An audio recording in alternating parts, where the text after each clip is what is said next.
লক্ষ্মীনারায়ণ উৎসব এবং মেলার এই মূল মঞ্চে মনের জোরে কি কাজ করা যায় তা তিনি গোটা বিশ্বকে দেখাচ্ছেন। বাংলার মহারাজ ব্যক্তির কাছে অনুরোধ অফিসে এসে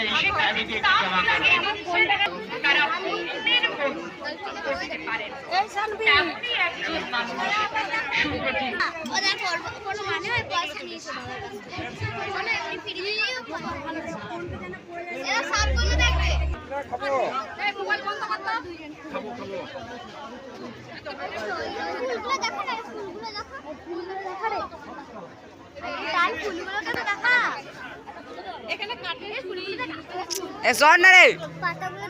এগুলো টাকা